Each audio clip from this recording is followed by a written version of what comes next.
마태복음을 우리가 묵상하다가 이번에 룻기를 좀 묵상을 해 보려고 합니다. 5월 초에 한 주간 우리 묵상 본문이었는데 말씀이 참 너무 좋은 것 같아서 여러분과 함께 나누고 싶었습니다. 이 룻기 말씀은 한 집안이 외국에 나갔다가 쫄딱 망하고 돌아오는 이야기로 시작을 합니다. 남자들이 다 죽고 여인네 2명 돌아오는데 시어머니하고 며느리하고 이렇게 돌아오죠. 근데 이 함께 돌아왔던 이 며느리 룻을 통해서 이 집안에 구원이 임하고 또 하나님의 나라가 세워져가는 그런 이야기가 바로 룻기입니다. 룻기는 하나님께서 자기 백성을 돌아보신 구속의 책이죠. 그래서 이 책을 통해서 오늘날 나를 또 우리 집안을 돌보시는 하나님의 손길을 우리가 좀 묵상을 했으면 좋겠습니다. 룻기는 총 4장으로 이루어진 짧은 책인데 각 장마다 하나의 주제를 가진 드라마처럼 이렇게 펼쳐집니다. 짧게만 그 내용들을 말씀을 드리면 1장은 말씀드렸다시피 이 엘리멜렉이라는 사람이 자기 고향 베들레헴을 떠나서 모압에 가서 살다가 거기서 죽고 아내 나오미와 자부 룻만 다시 고향으로 돌아오는 이야기이고, 2장에는 베들레헴에 온 이 모압 여인 룻이 시모 나오미와 함께 먹고 살기 위해서 이삭을 주우러 나갔다가 우연히 엘리멜렉 집안의 친족이었던 보아스의 밭에 가서 이삭을 줍다가 보아스를 만나게 되는 이야기입니다.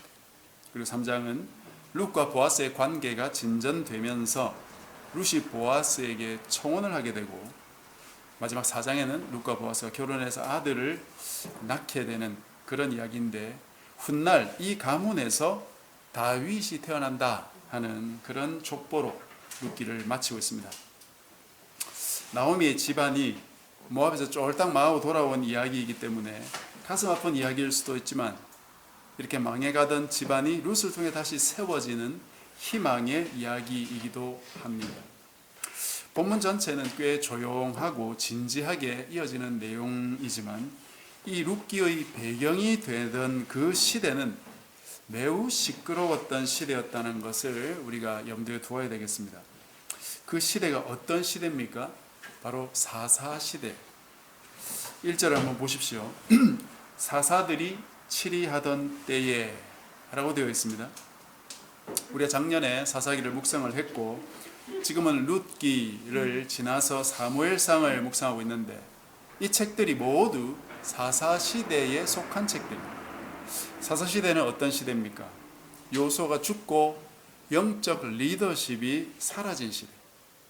요수아 후에 다른 지도자가 세워지지 않았고 이스라엘은 가나안 점령을 계속하고 있는데 하나님께서 주신 기업을 이스라엘 백성들이 제대로 차지하지 못했고 전쟁에서 죽고 실패하는 이야기들이 사사기 초반에 나오고 있습니다.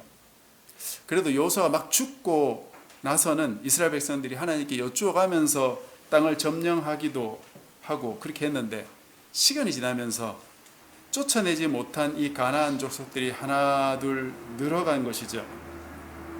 그리고 그 안에서 그들과 함께 살기 시작하면서 그 가나안 족속들로부터 종교적인 영향을 받기 시작했던 것입니다. 하나님은 바로 이것, 즉 이스라엘의 종교적 타락을 염려하셨기 때문에 가나안 족속과 통혼하지 마라, 그들을 다 내쫓으라, 그렇게 말씀하신 것이지만 이스라엘 백성들이 그 명령에 순종에 실패했기 때문에 그들과 함께 살면서 그들의 신이었던 바알과 아스타롯을 섬기기 시작했던 것입니다. 그러자 하나님께서 더 이상 가나안 족속을 너희들 앞에서 내가 쫓아내지 않겠다, 그렇게 말씀하시면서 가나안 족속들이 이스라엘을 괴롭히도록 그냥 내버려 두세요. 이때부터 사사기의 중요한 주제가 계속해서 반복되기 시작합니다. 사사기 주제가 뭡니까? 이스라엘이 우상 숭배에서 죄를 범하고 그것에 대해서 하나님께서 진노하셔서 심판을 내리시면서 주변의 이웃들에게 괴롭힘 당하도록 내버려 두시고, 수년 또는 수십 년간 괴로움을 당하던 이스라엘이 하나님께 못 살겠다고 부르짖으면 하나님이 사사를 보내셔서 그들을 구원하신다 하는 이야기가 이 사사기의 아주 중요한 패턴으로 나오고 있습니다. 그런데 그렇게 하고 나면 어떻게 합니까? 당분간 하나님을 잘 섬기죠. 언제까지요? 사사가 죽을 때까지. 그 사사가 죽고 나면 다시 옛날 모습으로 돌아가는 이스라엘의 그런 참 안타까운 이야기가 바로 사사기입니다. 이런 패턴이 사사기 또한 계속됩니다. 그러면서 이스라엘의 영적 상태는 어떻게 되었을까요? 하나님 말씀을 불순종해서 벌받고 다시 사사를 통해서 구원받고 하니까 이렇게 살면 안 되는구나 하면서 점점 좋아졌을까요? 그렇지 않습니다. 그들은 점점 악화되었어요. 조금 전에 말씀드렸지만 사사시대 초반에는 그래도 하나님께 여쭙기도 하고 순종하는 모습을 보이고 있지만 우상숭배를 통해 벌받고 사사를 통해 구원되는 역사가 반복되면서 더 좋아진 게 아니고 더 악화되어 가지고 후반기에 가면 아주 유명한 문구가 하나 등장하죠. 여러분 다 기억하실 겁니다. 그때에 이스라엘의 왕이 없으므로 사람이 각기 자기 소견에 옳은 대로 행하였더라. 이것이 사사기 후반의 모습을 나타내는 중요한 문구입니다. 자기 마음대로 사는 세상이 되었던 것이에요. 바로 이런 영적인 골짜기, 영적으로 피폐한 시절이 바로 룻기서의 배경입니다. 여러분, 우리가 이 땅에 살면서 죄 지을 수 있죠. 하나님의 진노를 통해 또 벌받고 회개하고 돌이킬 수도 있지만 그 삶을 반복하는 것은 멈추어야 되는 이유가 바로 이것입니다. 그렇게 하면 할수록 더 노련해지고 지혜로워지는 것이 아니고 더 멍청해지고 어리석어져서 결국은 내 마음대로 살아도 되는구나, 그렇게 간다 이 말이에요. 자기 마음대로 행동하고 자기 기준대로 이렇게 살아도 된다고 분별해내는 인간이 되어버린다는 것입니다. 이것이야말로 최고의 저주입니다. 여러분, 그렇게 살면 안 됩니다. 하나님께서 기회를 주실 때 나의 자세를 바로 잡고 죄를 멀리하고 성숙해져가고 성화되어가는 우리가 되어야 되는 것이지 내 어리석은 모습에 푹 빠져 살면 안 된다 이 말. 설상가상으로 이 땅에 흉년이 들었어요. 이 흉년이 왜 들었을까요? 우리는 흉년하면 쉽게 하나님의 심판이나 진노일 거다 그렇게 생각할 겁니다. 이스라엘이 영적으로 엉망으로 사니까 하나님께서 심판하셔서 이렇게 됐구나 생각이 쉽죠. 물론 그것이 1차적으로 맞는 말입니다. 그러나 그렇게만 보면 안 된다 하는 것이 룻기의 이야기. 하나님의 역사는 너무 오묘하기 때문에 우리가 사실 다 헤아릴 수 없어요. 우리가 심판이라고 생각하는 것도 하나님의 은혜요 구원의 방편일 때가 꽤 많습니다.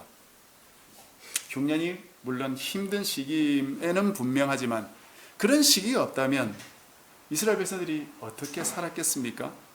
계속해서 바알 섬기고 아스다라 섬기고 주변 나라 민족들이 이 유상 섬겨야 된다, 이 신을 섬겨야 된다 그렇게 말하면 다 갖다 섬겼을 겁니다. 왜냐? 그들을 섬기면서 주변 가나안 족속들하고 잘 지내는 것이 좋지, 가까이 살고 있는 나라들인데 그들과 소통도 안 하고 반교하면서 그렇게 원수처럼 지내는 것 얼마나 피곤하겠습니까? 그런데 하나님 목적은 그게 아니었죠. 하나님이 그들과 교통하지 말라 한 목적은 그것이 아니었다 이것이죠. 이 세상에서 자기 백성들이 주변 나라 사람들과 잘 지내는 것이 목적이 아니라 그들에게 하나님이 어떤 분인가를 드러내시는 것이 하나님 목적이거든요. 이스라엘을 통해 정말 살아계신 최고의 신, 참신이신 그 하나님이 드러나게 만들어가지고 이스라엘뿐만 아니라 그 주변에 있는 가나안 족속 모든 백성들이 하나님을 알 수 있도록 하는 것이 하나님 목적입니다. 그것을 위해 이방 민족과 이스라엘을 초반에는 분리하실 필요가 있었던 것입니다. 동물도 주인이나 어미가 어릴 때는 애지중지하면서 조금만 해도 안 입도록 이렇게 주의하지 않습니까? 이스라엘 백성들이 400년 넘게 이집트에서 노예 생활을 하고 이제 막 나와가지고 가나안에 들어와서 살아가는데 이들은 그야말로 새끼와 같은 그런 존재들. 그래서 이들이 하나님 백성들로 세워져 가는 데에는 하나님이 이들을 사랑으로 다스릴 그런 어느 정도의 공간이 한동안은 필요한 것입니다. 영적인 온실이 필요하다 이 말이에요. 그 안에서 하나님 말씀을 듣고 순종하고 훈련하는 그런 공간이 필요했던 것입니다. 그러나 이스라엘 백성들이 이런 하나님의 뜻을 잘 알지도 못했죠. 그러면서 하나님 말씀을 순종하지도 않으니까 어떻게 해야 되겠습니까? 아버지의 입장에서는 좀 매를 드셔야 되겠죠. 때로는 흉년이 필요한 것입니다. 흉년이 들면 어떻게 됩니까? 먹을 것이 없어집니다. 비가 오지 않으니까 농사가 되지 않아요. 그러나 가나안 족속들은 비 안 오면 어떻게 합니까? 바알에게 농경제를 지냅니다. 그게 그들의 방법이니까요. 그러나 비를 내리시는 분은 바알이 아니라 하나님이시기 때문에 하나님이 계속 내리지 않으면 가뭄이 옵니다. 흉년이 와요. 바알에게 아무리 제사 지내도 소용이 없죠. 그래서 바알 숭배자는 어떻게 합니까? 비가 올 때까지 제사를 하는 거죠. 그런데 하나님의 백성이라면 어떻게 해야 되겠습니까? 그 상황 속에서 자기 자신을 돌아봐야 되는 거예요. 나의 잘못 때문에, 내 죄악 때문에 하나님이 비를 멈추신 것은 아닌가? 우리 가족의 죄 때문에 또는 우리 민족의 죄 때문에 하나님이 비를 멈추신 건 아닌가? 우리 자신을 돌아봐야 되는 것입니다. 그런 깨달음이 들면 어떻게 해야 될까요? 회개하면 되죠. 나 자신을 돌아보고 회개하면 됩니다. 아주 간단한 방법이에요. 그러면 그 흉년은 재앙으로 끝나는 것이 아니라 복의 통로가 얼마든지 될 수 있거든요. 그런데 본문에 엘리멜렉은 회개는커녕 가족을 이끌고 이민을 가버렸어요. 도망가 버렸습니다. 다시 1절을 보십시오. 사사들이 치리하던 때에 그 땅에 흉년이 드니라. 유다 베들레헴의 한 사람이 그의 아내와 두 아들을 데리고 모압 지방에 가서 거류하였는데, 모압 지방은 베들레헴으로부터 남동쪽에 위치한 나라입니다. 이 나라는 시작부터 문제가 좀 많은 나라였어요. 이 나라가 어떻게 시작된 줄 아십니까? 아브라함의 조카 롯이 소돔에 살다가 그 땅에 하나님의 심판으로 불과 유황으로 멸망받았지 않습니까? 그때 겨우 도망쳐 나와가지고 막 산으로 도망가고 있는데 그 사람의 아내는 뒤돌아보지 말라 하신 하나님의 명령을 어기고 뒤돌아보다가 소금기둥이 되어버렸고, 롯과 두 딸만 도망쳐 나와가지고 소알이라는 조그만 성읍으로 들어가서 살았습니다. 거기서 이 딸들이 남편이 없으니까 자기들의 가문이 끊어질까봐 아버지에게 술을 먹이고 하루씩 잠자리를 가지면서 임신해서 아들을 낳죠. 첫째가 낳은 아들이 모압이었는데 이 모압 자손의 조상이 되고, 둘째가 낳은 아들이 베남미라고 암몬 자손의 조상이 되었습니다. 그러니 이 모압은 이스라엘과는 사실은 친척벌입니다. 그런데 이 모압이 이스라엘을 친척처럼 대우하지 않고 아주 나쁜 짓을 했어요. 이스라엘이 애굽에서 노예 생활을 마치고 출애굽에서 가나안으로 돌아올 때 그 이스라엘을 괴롭히고 저주한 민족이 바로 이 모압 족속이에요. 신명기 23장에 보면 이스라엘 백성들이 애굽에서 나와서 사해 동편을 돌아서 가나안으로 이렇게 들어오는 그런 루트로 오고 있었는데, 바로 거기 중간쯤에 있던, 사해 중간쯤에 모압이 자리하고 있거든요. 그 모압 족속이 떡과 물로 길에서 영접하지 않았다고 하나님이 말씀하셨고, 이거는 일종의 동방의 어떤 예의를 말하는 겁니다. 또 발람이라는 선지자를 불러서 이 이스라엘을 저주하려고 했던 모습이 있었고, 또 하나는 바알 부올이라는 곳에서 이스라엘 백성들을 모압 여인들과 행음하게 해서 우상 숭배를 하도록, 그렇게 죄를 범하도록 만들었습니다. 그래서 하나님께서 이 모압은 안 되겠다, 이들을 버려야 되겠다 하시면서 이렇게 말씀하십니다. 그 주보 뒷면에 제가 인쇄해 뒀을 건데, 암몬 사람과 모압 사람은 영원히 여호와의 총회에 들어오지 못하리니 그들에게 속한 자는 10대뿐 아니라 영원히 여호와의 총회에 들어오지 못하리라. 아주 무서운 말씀입니다. 아주 큰 저주에 근데 이런 안 좋은 관계는 사사시대만 그랬던 것이 아니고 출애굽 시대만 그랬던 게 아니고 계속 이어져서 사사시대까지 이어져 나오는데, 여러분 사사기 3장에 보면 모압 왕 에글론이 이스라엘을 18년 동안 괴롭히는 이야기가 나옵니다. 그때 하나님이 사사 에훗을 보내가지고 그들을 구해 주시거든요. 그러니까 이 이스라엘과 모압은 악연이 아주 오래돼 있는 것입니다. 그런데 이 엘리멜렉이라는 사람은 가나안에 흉년이 들자 베들레헴을 떠나서 어디로 갔다고요? 그 원수의 나라인 모압으로 이주했다는 것입니다. 자, 이들이 누굽니까? 이들이 누구인지 2절의 정체가 밝혀집니다. 2절을 보십시오. 그 사람의 이름은 엘리멜렉이요, 그 아내의 이름은 나오미요, 그 두 아들의 이름은 말론과 기련이니 유다 베들레헴 에브라 사람들이더라. 그들이 모압 지방에 들어가서 거기 살더니.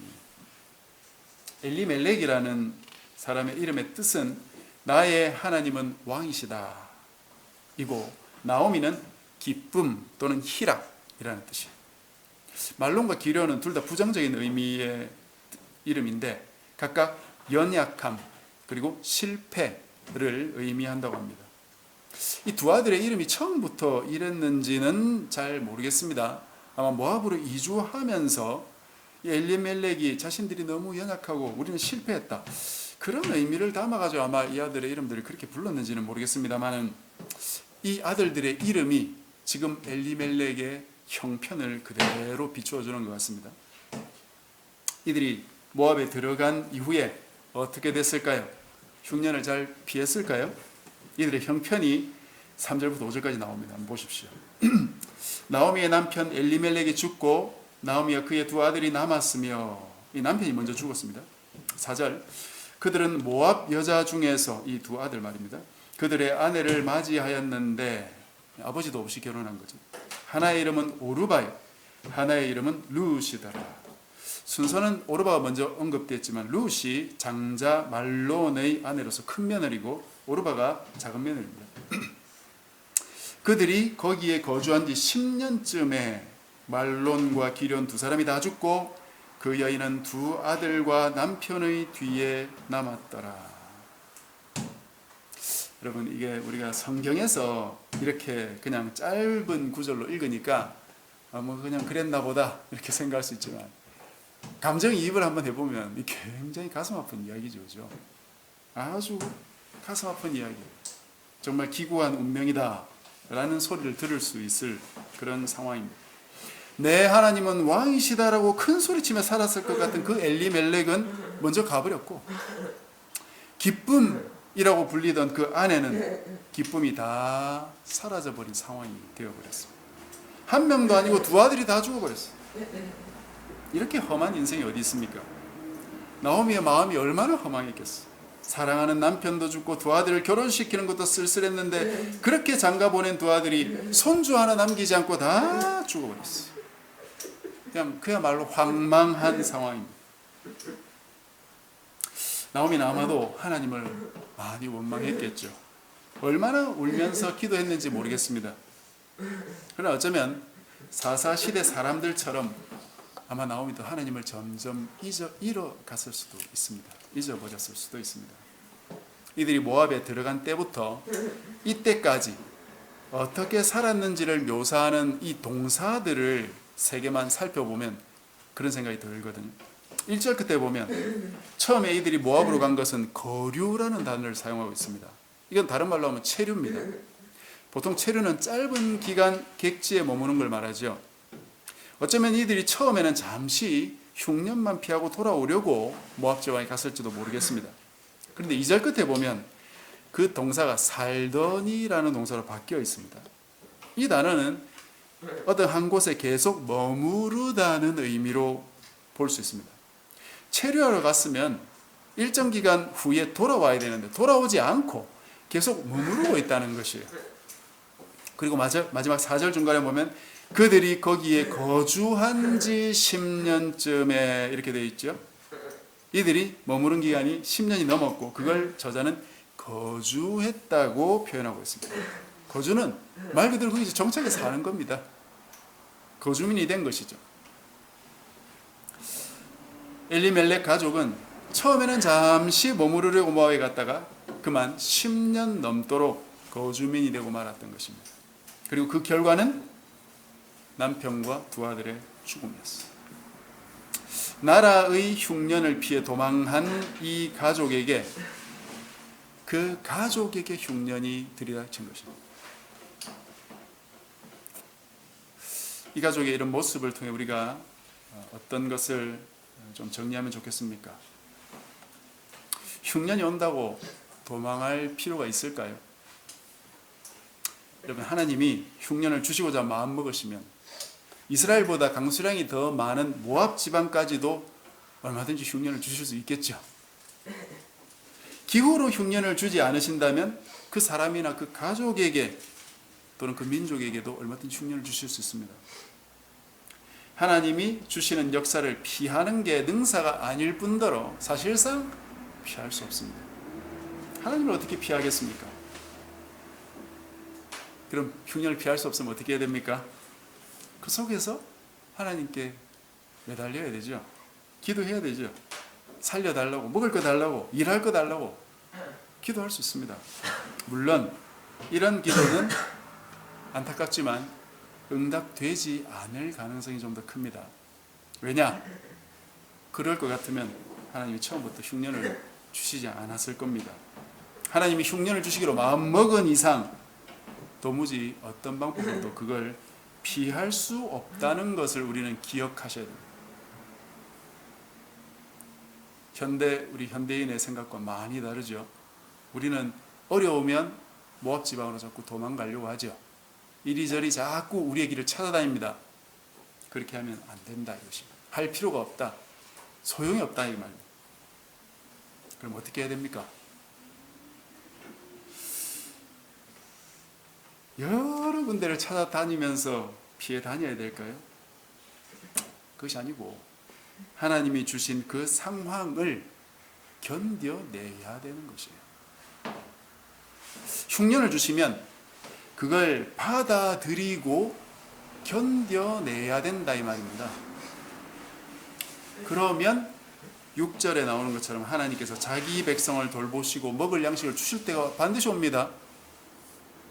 하나님이 주시기 전에 내가 못 살겠다고 나가면 안 된다. 하나님이 벌 주시면 그거 받아야 됩니다, 여러분. 그 벌 속에서 나 자신을 돌아보고 회개하고 잘못을 고치는 시간으로 삼아야 소망이 있는 것이지, 하나님이 벌을 주고 계신데 계속 요리조리 피해 도망만 가고 있는 사람은 어떤 일이 벌어질까요? 벌이 그 사람을 따라다녀요. 계속 그렇게 살면 하나님이 그 사람을 버립니다. 내 멋대로 살라. 하나님이 아무 상관 안 하세요. 그러면 우리 구원에 문제가 생기게 되는 것입니다. 사랑하는 성도 여러분, 우린 하나님의 자녀입니다. 하나님은 우리를 하나님의 용사로 키워내시고 계신 것입니다. 세상에서 팡팡 지는 무력하고 무능한 자가 아니라 주님께서 세상을 이기셨듯이 자기 자녀들도 이기도록 길러내고 계신다 이 말입니다. 그러니 때로는 벌이나 또는 강한 훈련이 와도 내가 잘 받아야 되겠구나, 그런 각오로 임해야 된다 이것이죠. 회피하지 말고 도망가지 말고 하나님의 손 안에서 연단 받으시기를 바랍니다. 그러면 주님께서 그 진노의 손을 거두시고 미약한 야곱을 불쌍히 여기셨듯이 나를, 내 가족을, 우리 민족을 불쌍히 여겨 주실 것입니다. 그러면 다시는 어리석은 잘못을 범하지 않으면 되는 것입니다. 그렇게 지혜롭게 연단되어가는 저와 여러분이 되어야 되겠습니다. 말씀을 맺겠습니다. 한 가정에 불어닥친 흉년을 보며 나에게 혹은 내 가정에 흉년이 오고 있지는 않은지, 아니면 풍년이 오고 있는 것인지 우리가 돌아보면 좋겠습니다. 그래서 풍년이 온다면 감사하면서 기뻐하며 맞으면 되겠고, 흉년이 온다 해도 그걸 피하지 마시기를 바랍니다. 하나님을 의지해서 그 흉년을 잘 견뎌내시기를 바랍니다. 잘 참아내시기를 바랍니다. 그래서 그 흉년이 나의 어리석은 욕망을 다 깎아내버릴 때까지 참아내십시오. 그러면 다시 주님이 그 진노의 거두시고 온전히 빚어진 우리 자신의 모습을 참 은혜롭게 발견할 수 있을 것입니다. 이런 은혜가 우리 모두에게 있기를 주님의 이름으로 간절히 축복합니다.